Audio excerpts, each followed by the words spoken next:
오늘은 겸손한 순종이라는 제목으로 함께 말씀을 나누고자 합니다. 이 열왕기하 5장은 아람 왕의 군대 장관이었던 나아만이 나병에 걸려 있는데 그 병으로부터 고침받게 되는 내용을 다루고 있습니다. 오늘 말씀을 통해 하나님께서 우리에게 진정으로 원하시는 것이 무엇인지, 그리고 우리는 어떻게 살아가야 하는지 깨닫는 저와 성도님들 되시기를 주님의 이름으로 바라겠습니다. 우리 하나님께서는 겸손한 순종을 원하시는 분이십니다. 본문 앞부분, 5장 앞부분의 내용을 간략히 살펴보면 이 아람 왕의 군대 장관 나아만이 나병에 걸리게 됩니다. 그 나아만의 아내의 수종을 들던 한 소녀가 사마리아에 계신 한 선지자를 추천합니다. 그래서 나아만은 이제 아람 왕의 허락을 받아서 이제 떠날 준비를 합니다. 그때 아람 왕은 이스라엘 왕에게 여러 재물과 함께 또 글을 써서 보냅니다. 그 글을 받은 이스라엘 왕은 어떻게 나에게 이렇게 글을 보내냐며 시비를 거는 것으로 오해를 하게 됩니다. 그러자 그 이야기를 들은 하나님의 사람 엘리사가 그 이야기를 듣고 자신에게로 나아만을 보내라고 요청합니다. 그리고 엘리사가 이제 나아만에게 직접 가는 것이 아니라 또 엘리사도 사자를 보내서 이렇게 나아만에게 명령합니다. 본문 10절에 보면 엘리사가 사자를 그에게 보내 이르되 너는 가서 요단강에 몸을 7번 씻으라. 내 살이 회복되어 깨끗하리라. 이렇게 명령을 합니다. 엘리사의 이 명령은 하나님의 말씀에 대한 무조건적인 순종을 요구하는 명령이었습니다. 나아만을 향한 이 엘리사의 명령 중에 7이란 숫자에 우리가 주목할 필요가 있습니다. 이 7에 해당하는 히브리어 쉐바은 완전하다 그리고 만족시키다라는 의미가 있습니다. 성경에서 이 쉐바는 종종 완전한 인내를 의미할 때 사용됩니다. 예를 들어 야곱이 그의 아내 라헬과 레아를 얻기 위해서 외삼촌 라반을 섬겼던 기간도 각각 7년씩이었습니다. 그것은 야곱의 인내를 시험하기 위한 기간이었습니다. 그런 점에서 볼 때 7번 요단강에 몸을 담그라는 명령은 엘리사가 나아만에게 완전한 인내와 순종을 요구하는 것입니다. 즉 나아만이 그 나병에서 벗어나기 위해서는 완전한 인내와 순종이 요구되었던 것입니다. 나아만이 이러한 완전한 인내와 순종을 통해 자신의 교만을 꺾어내릴 때 하나님께서 치료하시고 역사하심을 보여줍니다. 그런데 엘리사의 말을 전해 들은 나아만의 처음 반응은 어떠합니까? 처음부터 완전히 순종했던 것은 아닙니다. 오히려 나아만은 분노하며 불평했습니다. 본문 11절과 12절에 보면 나아만이 노하여 물러가며 이르되 내 생각에는 그가 내게로 나와 서서 그의 하나님 여호와의 이름을 부르고 그의 손을 그 부위에 흔들어 나병을 고칠까 하였도다. 다메섹 강 아바나와 바르발은 이스라엘 모든 강물보다 낫지 아니하냐. 내가 거기서 몸을 씻으면 깨끗하게 되지 아니하랴 하고 몸을 돌려 분노하여 떠났다고 말씀합니다. 요단강에 몸을 7번 씻으라는 엘리사의 명령에 대해 나아만이 처음으로 보여준 반응은 바로 분노였습니다. 나아만은 아람 왕의 군대 장관입니다. 그 아람 내에서 이 나아만의 그 위치, 위상을 생각해 보면 엘리사의 태도는 어쩌면 오해를 살만합니다. 이 국제적인 관례에도 벗어난 행동이고 또 손님을 접대하는 예의에도 크게 벗어났기 때문입니다. 따라서 나아만은 자기가 기대하고 예상했던 것과 달리 그 엘리사의 태도가 기대에 못 미치자 분노했던 것입니다. 당시 나아만이 속한 아람은 아주 큰 나라였습니다. 그리고 엘리사가 속한 북이스라엘은 상대적으로 작은 나라였습니다. 따라서 나아만은 엘리사가 자기에게 좀 합당한 예우를 해주기를 기대했던 것입니다. 당연히 엘리사가 아람의 군대 장관이 자신을 맞으러 직접 나와야 했다고 생각했습니다. 그리고 나아만은 엘리사가 자신이 기대하는 어떤 특별한 치료 행위를 통해서 자기의 병을 치료해 주기를 기대했습니다. 그런데 그러한 나아만에게 엘리사는 무엇을 요구합니까? 단지 말씀에 순종하는 것을 요구합니다. 엘리사의 말에 대해 처음 나아만의 반응은 매우 부정적이었습니다. 나아만은 치료하시고 역사하시는 그 하나님보다는 어떤 특별한 치료 행위 그 자체에 더 관심이 있었습니다. 나아만이 이야기했던 이 다메섹 강 아바나와 바르발은 매우 맑고 깨끗한 강입니다.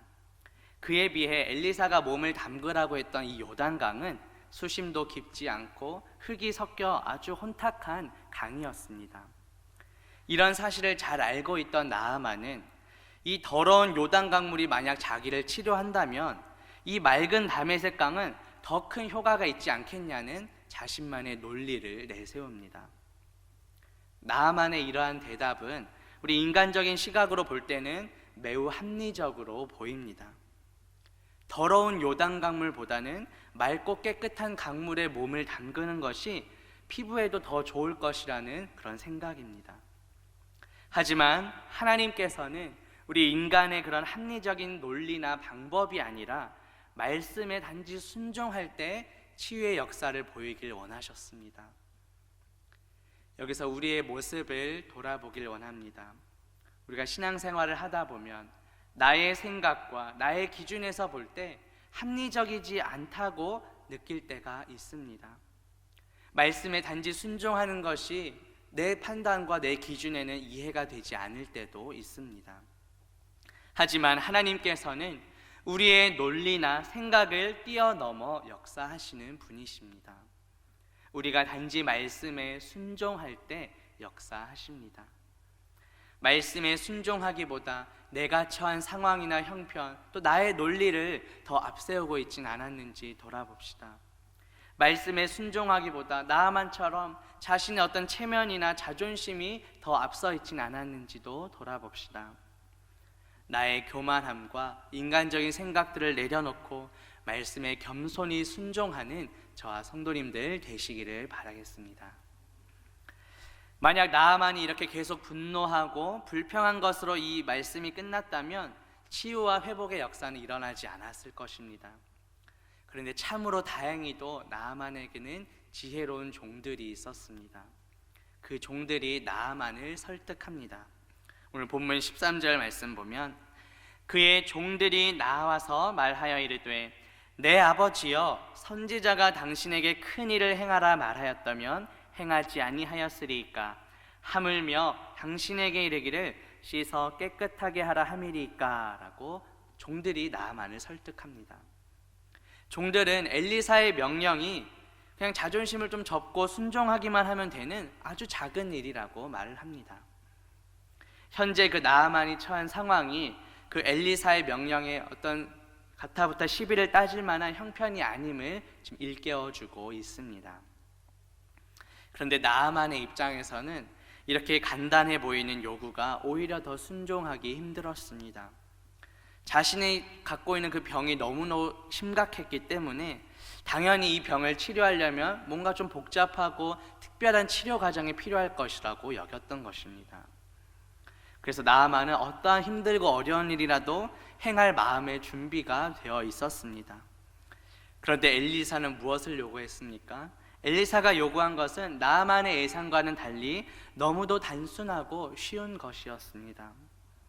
그래서 나아만은 그렇게 단순하고 쉬운 것은 치료의 효과가 없을 것이라고 스스로 판단하고 거부했던 것입니다. 그러나 다행히도 나아만의 종들은 생각이 달랐습니다. 병을 낫기 위해서라면 이토록 쉬운 일쯤이야 못할 것이 무엇이냐며 나아만을 설득합니다. 그런데 여기서 나오는 이러한 원리는 우리가 구원받는 것에도 적용할 수 있습니다. 사실 우리가 구원받기 위해서 하나님께서 우리에게 요구하시는 것은 너무도 단순합니다. 그것이 무엇입니까?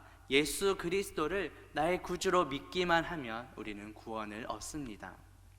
하나님께서는 우리의 어떤 특별한 행위나 공로가 아니라 전적인 은혜로 우리를 구원해 주십니다. 우리는 그 사실을 믿기만 하면 됩니다. 이 구원이란 엄청난 대가를 얻는 데 있어서 이 방법이 너무도 쉽다고 해서 우리가 거부해서는 안 됩니다. 이것은 마치 나아만이 보여준 내가 무언가를 해야만 나을 것이라는 인본주의적인 생각입니다. 구원받기 위해 우리가 한 노력과 공로는 아무것도 없습니다. 우리는 값없이 구원을 받았습니다. 그렇기에 구원은 하나님의 은혜요, 선물입니다. 우리는 값없이 구원을 받았지만 그 값을 다 치르신 분이 계십니다. 그분이 누구십니까? 바로 예수 그리스도이십니다. 예수 그리스도께서 십자가에서 피 흘리심으로 우리의 모든 죄값을 다 치르셨습니다. 우리는 그 예수님께서 다 치르신 그 공로를 믿음으로 구원을 받는 것입니다. 혹시 우리 주변에 아직까지 주님을 믿지 못하는 가족들과 이웃들이 있습니까? 나아만의 종들이 나아만을 설득했던 것처럼 우리도 믿지 않은 영혼들이 구원 얻도록 설득해야 합니다. 하나님께서는 구원을 위해 아주 쉬운 길을 열어주셨습니다. 우리가 어떤 특별하고 엄청난 일을 해야만 구원받는 것이 아닙니다. 예수 그리스도께서 나를 위해 십자가에서 죽으시고 부활하셨다는 이것을 믿기만 하면 우리는 구원을 얻습니다. 하나님께서 구원을 위해 우리에게 열어주신 유일한 길은 오직 예수 그리스도이십니다. 하나님께로 가는 유일한 길이신 예수 그리스도를 전하는 저와 성도님들 되시기를 바라겠습니다. 나아만의 종들의 이 설득을 듣고 결국 나아만은 순종합니다. 그러자 어떠한 일이 벌어질까요? 본문 마지막 14절에 보면 나아만이 이에 내려가서 하나님의 사람의 말대로 요단강에 7번 몸을 잠그니 그의 살이 어린아이의 살같이 회복되어 깨끗하게 되었다고 말씀합니다. 이 내려가다라는 표현은 그렇게 한창 교만했던 그 나아만이 자신을 낮추고 그 선지자 엘리사의 말에 순종했다는 것을 보여줍니다. 또 이 몸을 잠그다는 말은 이 제사 용어인데 제사를 할 때 물에 몸을 담그는 행동을 표현합니다. 또 깨끗하다라는 것은 하나님의 백성의 그 일원으로 멤버로 받아들여졌다는 것을 보여줍니다. 이처럼 엘리사는 단순히 나아만의 어떤 육신만 치료하는 목적이 있었던 것이 아닙니다. 그 나아만이 하나님의 공동체 안으로 하나님의 백성으로 변화시키는데 근본적인 목적이 있었습니다. 성경에서 물에 잠기는 것은 주로 죽음을 상징합니다. 따라서 나아만이 요단강의 물에 잠기는 것은 그 나아만의 옛 생명이 죽고 새롭게 태어나는 것을 보여줍니다. 이와 비슷한 것이 우리 교단에도 우리가 세례를 받는데 세례 받는 것도 우리가 예수 그리스도와 함께 죽고 다시 사는 것을 의미합니다. 그래서 바울은 이렇게 고백합니다. 로마서 6장 3절과 4절에 보면 무릇 그리스도 예수와 합하여 세례를 받은 우리는 그의 죽으심과 합하여 세례를 받은 줄을 알지 못하느냐. 그러므로 우리가 그의 죽으심과 합하여 세례를 받음으로 그와 함께 장사되었나니 이는 아버지의 영광으로 말미암아 그리스도를 죽은 자 가운데서 살리심과 같이 우리로 또한 새 생명 가운데서 행하게 하려 함이라고 말씀합니다. 우리는 모두 예수 그리스도와 함께 죽고 예수 그리스도와 함께 다시 살아난 존재입니다. 죄와 허물로 죽었던 우리는 주님의 은혜로 새롭게 회복되었습니다.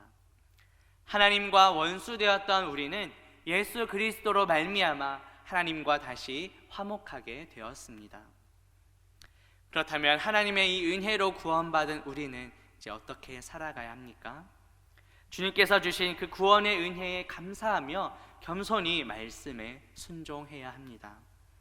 우리를 구원하신 은혜에 감사하며 겸손히 순종하는 저와 성도님들 되시기를 바라겠습니다. 이처럼 하나님께서는 우리가 말씀에 순종하기를, 겸손하게 순종하기를 원하십니다. 하지만 이 순종이라는 것은 결코 우리의 힘만으로는 불가능합니다. 그런데 우리에게 겸손의 순종을 그 본을 보여주신 분이 계십니다. 그분이 누구십니까? 바로 예수 그리스도이십니다. 예수님께서는 우리에게 겸손한 순종이 무엇인지를 본을 보여주셨습니다. 그 내용이 신약성경 빌립보서 2장 6절에서 8절에 나옵니다. 그는 근본, 여기서 그는 예수 그리스도입니다. 예수 그리스도는 근본 하나님의 본체시나 하나님과 동등됨을 취할 것으로 여기지 아니하시고 오히려 자기를 비워 종의 형체를 가지사 사람들과 같이 되셨고 사람의 모양으로 나타나사 자기를 낮추시고 죽기까지 복종하셨으니 곧 십자가의 죽으심이라고 말씀합니다. 나아만은 처음에는 자신의 그런 위상을 생각하여 그 체면과 자존심을 지키려고 했습니다. 하지만 예수님께서는 하나님과 동일 본질, 근본 본체이시지만 종의 형체를 입고 사람과 우리와 같이 되셨습니다. 자기를 낮추시고 죽기까지 복종하시는 겸손한 순종의 본을 보여주셨습니다. 그로 인해 우리 모두는 구원의 은혜를 누리게 되었습니다. 나아만은 처음에는 자신의 기대와 자신의 논리를 더 앞세웠습니다. 하지만 예수님께서는 자신의 생각이나 뜻이 아니라 하나님 아버지의 뜻이 이루어지기를 기도하셨습니다. 그 기도의 내용이 신약성경 마가복음 14장 36절에 나옵니다. 이르시되 아빠 아버지여 아버지께는 모든 것이 가능하오니 이 잔을 내게서 옮기시옵소서. 그러나 나의 원대로 마시옵고 아버지의 원대로 하옵소서라고 예수님께서 기도하셨습니다. 예수님은 자신의 생각과 논리를 앞세우지 않으셨습니다.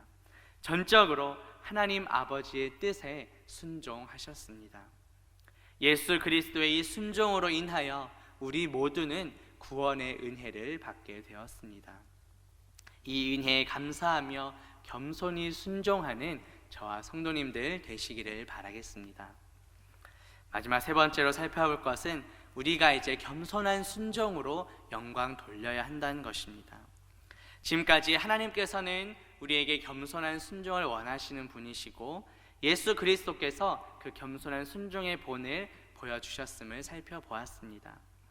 비록 처음에는 나아만은 자신의 뜻을 앞세웠지만 그래도 결국에는 순종의 모습을 보이게 됩니다. 그래서 훗날 예수님께서는 이 나아만의 순종을 칭찬해 주십니다. 누가복음 4장 27절에 보면 또 선지자 엘리사 때에 이스라엘에 많은 나병 환자가 있었으되 그 중에 한 사람도 깨끗함을 얻지 못하고 오직 수리아 사람 나아만 뿐이었다 하고 말합니다. 예수님 당시의 유대인들은 진정한 선지자이신 예수님을 믿지 못했습니다. 그러자 예수님께서는 그 유대인들의 믿음 없음을 지적하시면서 나아만 장군 이야기를 하십니다. 자신을 믿지 못했던 유대인들과 달리 나아만 장군은 하나님의 말씀을 믿고 순종했다는 예를 들어주십니다. 비록 나아만도 처음에는 자신의 뜻과 생각, 그 논리를 앞세우긴 했지만 결국 겸손히 순종할 때 치유되고 회복되는 역사가 나타났습니다. 우리도 겸손히 순종하여 우리의 영과 육이 회복되는 역사를 경험하기를 소망합니다. 이렇게 깨끗하게 회복된 나아만은 어떻게 반응합니까? 15절 말씀에 보면 나아만이 모든 군대와 함께 하나님의 사람에게로 도로와서 그의 앞에 서서 이르되 내가 이제 이스라엘 외에는 온 천하에 신이 없는 줄을 아나이다. 청하건대 당신의 종에게서 예물을 받으소서라고 말씀합니다. 나아만은 이스라엘 외에는 온 천하에 신이 없다고 고백합니다. 아주 놀라운 신앙의 고백입니다. 물론 꼭 우리의 질병을 치료해 주셔야만 하나님이 참된 하나님이심은 아닙니다. 우리의 어떠한 상황이나 형편과는 상관없이 우리 하나님은 언제나 찬양받기에 합당하신 분이십니다.